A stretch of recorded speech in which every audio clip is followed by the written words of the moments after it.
Well, I finally got what I wanted for Christmas. Oh, really? Because I was just about to send in a last-minute Amazon Prime order for Christmas for you and a few other people. What did you get that you really wanted for Christmas? Confirmation that Philip Tomasino is going to be able to flourish under a competent coaching system. Everybody's hands go up, way up. As in a huge bounce-back game, the Nashville Predators defeat the Philadelphia Flyers by a final score of 4-2 Thursday night inside Wells Fargo Center in Philadelphia, Pennsylvania. On the back of a 29-save performance from the man, UC Saros, who just so happens to move into second all by himself, passing Thomas Foucault with 162 franchise wins. And a 2-goal performance, his first in his career, by Philip Tomasino. The Preds have now won 5 of their last 6, 14 of their last 18 games. And now just have one more game that just so happens to be Saturday afternoon in the friendly confines of Bridgestone Arena before the Christmas break. Well, it's the Father's Day trip, but this time it's just a 1-game trip up to Philly, the city of brotherly love, and then home again right before Christmas. You know, I have been a fan of this team since day one, but I had completely forgotten that it was actually the Preds that started the tradition of bringing fathers and then mothers on road trips for the players. So good on Barry and originally David Poyle for starting that eventually would be picked up by other teams around the league. As for this game, it's a rematch of last week on Tuesday with the exact same 2 goalies in net for their respective teams, UC Saros and Erson for the Flyers. Flyers at home seem to have the jump early as Kokniemi has a great chance, but Saros stops him, looking to bounce back after getting pulled on Tuesday against those Canucks when he vented his frustrations in the tunnel to the locker room. Only 90 seconds into this game, though, you've got Morgan Frost behind the net, tied up with Alexander Carey right behind Saros. Jeremy Lauzon is doing what he should be doing. He's playing guard out front for the passing lane so that nobody can get a quick one-timer past Saros. But then Bobby Brink gets a backhand pass to his teammate, and what are the chances scientifically that it would go off of Morgan Frost's leg, up and over the Preds net, doesn't hit anything, or else it would have been an indicated goal what was about to happen. Hits Saros in the back because he's just trying to watch the passing lanes and any wraparounds. Hits Saros in the back and in the net. It's a good goal. Flyers, just like that, with that stroke of luck, are up 1-0. 2 minutes later, things potentially go from bad to worse when Forsberg gets called for tripping Sean Couturier, but I get my nerves calmed down when I see on the NBC Philadelphia feed, because I got stuck watching the Flyers feed, the Preds' choice was not an option, that the Flyers' power play was ranked 31st in the league. It's like, oh, okay, don't take too many penalties, guys, but maybe you'll be okay because the Flyers can't get crap going when they're on the man advantage. And sure enough, the Preds eventually kill off that first man advantage for the Flyers. I appreciate the jump from Forsberg as soon as he gets out of the box when the penalty expires, as he gets a partial break. Travis Sanheim comes in on defense to disrupt, and Forsberg is not able to score, but I appreciate him generating that chance. Let's fast forward because there wasn't a lot to report in that first period, and this is surprising considering the firepower that both of these teams have. But we fast forward to just about 3 minutes left to go in the first period.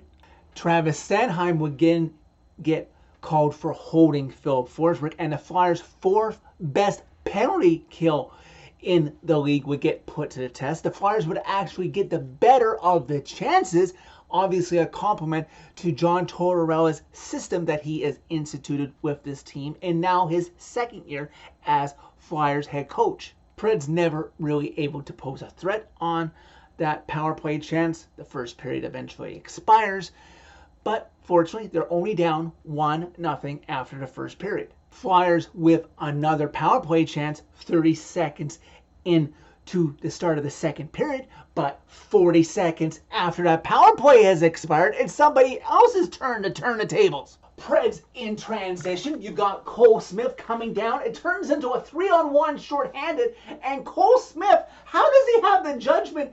It's just his maturity, I guess, to know to do this as he snaps it stick side past Urson far side where he can't get it. It tricks him. It's already his 5th of the season. What has gone into fan favorite Cole Smith? Anyways, the Preds are right back in this game, tying this game at 1.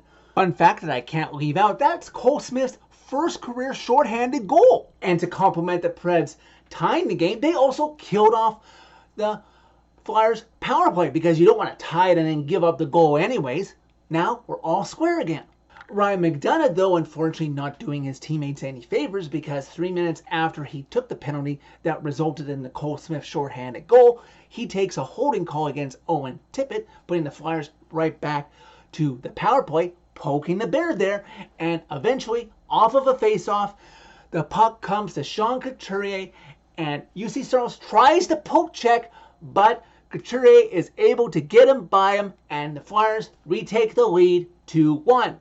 40 seconds later, though, and let me set this up by saying, unless the Preds are getting blown out, this team is impressing this season because it has a will to win. Preds on the attack again into the Flyer zone, and off of a pass by Tommie Novak, here comes Philip Tomasino, who is able to silky smooth go backhand, gets it by Urson. Just like that, the Preds are tied this game right back up, now at 2-2. Later, with Sean Walker in the box for interference, there's a delayed penalty, and it looks as though, oh look, Ryan O'Reilly has scored to put the Preds ahead 3-2, but no, hold up. We need to look at the replay, and sure enough, it was deflected in on a high stick, so no goal. We're still tied at 2 apiece. The Preds miss a big opportunity there to eventually take the lead with the 5-on-3 because the Flyers would eventually kill off Walker's penalty. And then Sean Couturier's tripping call on Ryan O'Reilly, which was the delayed penalty call, was 4. And we still play on, still tied at 2. Under 8 minutes left to go in the second period. This is where it gets a little dicey. The play is in the Preds' defensive zone. Late hit on the Flyers' goal score by Yakov Trenin. The puck wasn't there. Yeah, I will admit it was a penalty. At first, it looked like, what, were they going to call major? Because Morgan Frost was bleeding.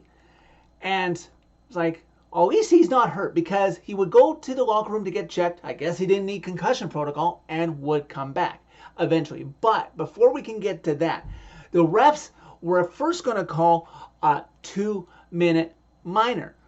And the Flyers broadcast that I got stuck watching they weren't angry about it, but they wanted a 5-minute major.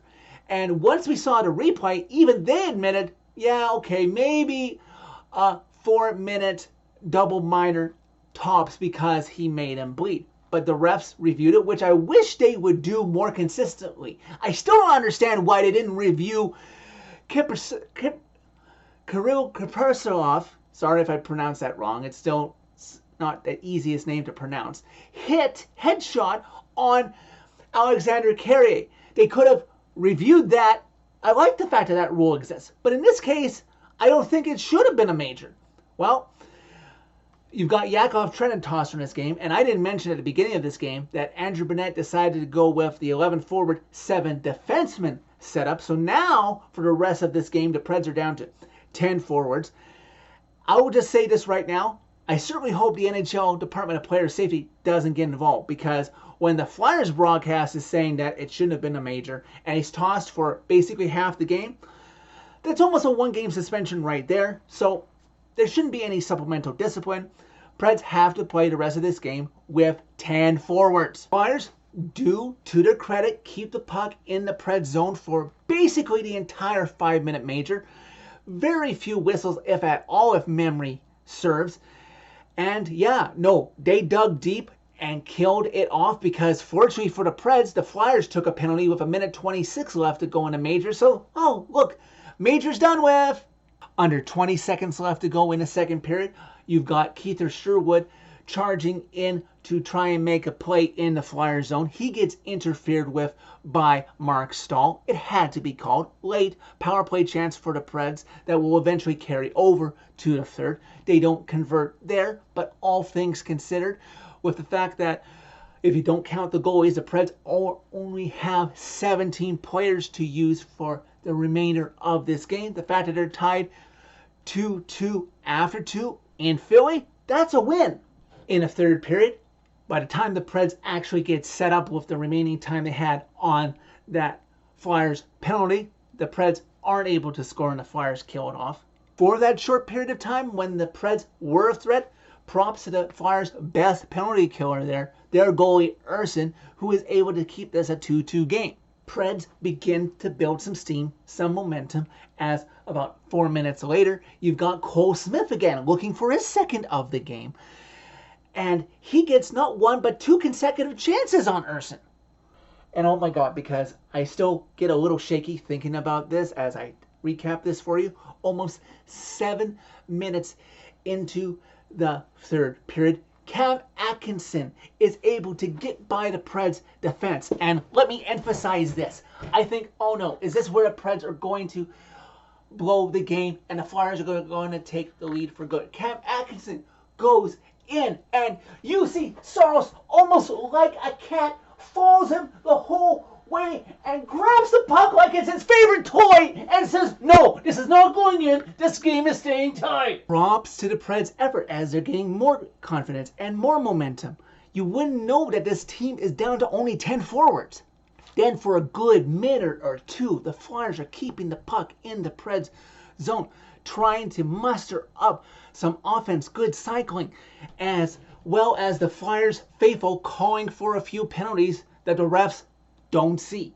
Under 6 minutes left to go in regulation. Big opportunity here. Luke Evangelista over to Colton Sissons back to Philip Tomasino. And when I saw this in the moment live as I was watching it, as he let it go, I thought for sure it was going to go in. And I had my fist halfway up. It's like, he shoots it high. So close, Phil. Come on. Dad's in the stands. Do it for him. But never fret, Preds fans, because I probably wasn't the only one. Shout out to Max Greenberg if you're watching this video, because you and I talked about this on Twitter. I'm sure other Preds fans thought the same way, that yes, he is going to come back from this, because just over 4 minutes left to go in regulation. It's Philip Tomasino who starts it in the neutral zone. He steals the puck from Sean Walker. He's hungry. He gets the puck to Colton Sissons, who skates in, and somehow he senses that Philip Tomasino is sneaking in, and he's not being covered. So he gets it back to Philip Tomasino, who skates in, waiting for the right moment. This time he doesn't make a mistake. Goes 6 times off Urson, and the Preds have a 3-2 lead late in Philadelphia, Pennsylvania. Philip Tomasino's second goal of the game, second clutch one. His first tied it. This one gives him the potential go-ahead goal. That's 3 goals in 4 games. And John Tortorella would summon Urson to the bench for the extra attacker with 2 minutes left to go in regulation. Flyers go to work in the Preds zone, keeping it in there for a good solid minute, trying to find the right shooting lane, passing lane to get the right goal. Preds catch a break on icing calls not once, but twice in that span of time, as the Preds throw the puck down the ice. It seems to deflect off of a Flyers stick, so the refs don't call it, and then the Preds catch a break again when they ice it, because it doesn't go the full span of the ice. Remember, an icing call has to cross the far red line. So Preds get the kill off probably a good 40 seconds of Flyers going to retrieve the puck and bringing it back. Under 20 seconds left to go by the time the Flyers muster something back into the Preds zone. Good clear by the Preds. Clock is ticking, tick, tick, tick. Out into the neutral zone. There goes number 14, Gustav Nyquist, hungry to put this game away and give the Flyers no more chances. Just before the clock hits 000, he puts this one to bed into the empty net. Preds win the game 4-2. Dearest hockey gods, how much time was wasted with Philip Tomasino having to suffer through Coach John Hines' system? It may work for Minnesota. We'll see for how long, but it wasn't working for the Preds, and it stifled Philip Tomasino's development. Philip Tomasino with the clutch goal that won them the game on Saturday against Washington. I still can stand more than what UC Saros may have done in that game. And he gets that tying and winning goal in this game. If he didn't get the belt on Saturday, he better have gotten the belt tonight, as now Philip Tomasino has 3 goals in his last 3 games. I know some people in the fan base, I can read it on Preds Twitter, clear as day, want Joakim Kimmel called up to play with the big guys as they think he's ready. No, he still needs time to cook. He needs to play top 6 minutes in Milwaukee on the farm. There's no guarantee he's going to get that with the big club. And if he comes up here, then he's fighting with Philip Tomasino for top 6 minutes. Leave Tomasino here. Barring injuries, Kimmel stays in Milwaukee until late in the season if maybe the Preds need an extra body with injuries, or if, heaven forbid, they don't make the playoffs. Don't mess with a good thing now and then also hurt the future later down the road. Preds with a huge bounce back game tonight after that embarrassing showing at home to a much better Vancouver team on Tuesday. Since November 14th, when the Preds suffered their 4th loss in a row, this team has not lost more than 2 games in a row. They've won 14 of 18. I can't remember the last time they've been able to churn out this many points in that much of a stretch. Oh, and don't let me forget to say it. I said it off the top, and I almost forgot to include it at all in this because I got stuck watching the Flyers feed, and if I hadn't checked Preds social media, I would have totally forgotten. Congratulations again to UC Saros for franchise regular season win 162, vaulting him ahead of Thomas Vokoun. Now he's only 207 wins away from tying his dad, his on-ice dad, and 208 away from passing Pekka, as his father Pekka watched him win this game. It's going to be fun to see UC, God willing, with an extended contract if he stays with this team in 4 to 5 seasons, finally catching Pekka for the franchise total in most wins, because he'll have had more time in the Preds crease than Pekka did. Now they get to come home for one more game before the Christmas break in a measuring stick game. Here I say it again, they lost to Toronto and they've lost to Vancouver multiple times. Can they finally win a measuring stick game? They did it against Toronto at home, but that was in overtime against Dallas. And guess who's coming back home for the first time since they bought out his contract? Matt Duchene. A man who's going to be fired up because he got the overtime winner tonight against Vancouver, the team Nashville just lost to. Now, let's have the best of both worlds on Saturday, Preds Nation. Boo him and give him the "you suck" chant during the pregame intro, but I want to see applause for him when the Preds give him his tribute video, even though they bought him out. He still deserves appreciation for the good moments, like Game 3 against Carolina when Duchene was in Preds goal. He wanted to come here. It's just unfortunate that Trotz realized he wanted to come here to retire, not win the cup. A win on Saturday would send all of us joyously into the Christmas break. So that is it for this one. Thank you very much for watching. As always, click like if you like this video. Click subscribe if you really liked it. You can find my social media by clicking on the channel name. Tell all your friends about Redemption. Yeah, and even though he probably won't admit it publicly, Philip Tomasino is probably very happy not to be under Coach John Hines' system anymore. But you know who should just be almost as happy as him? Preds Nation!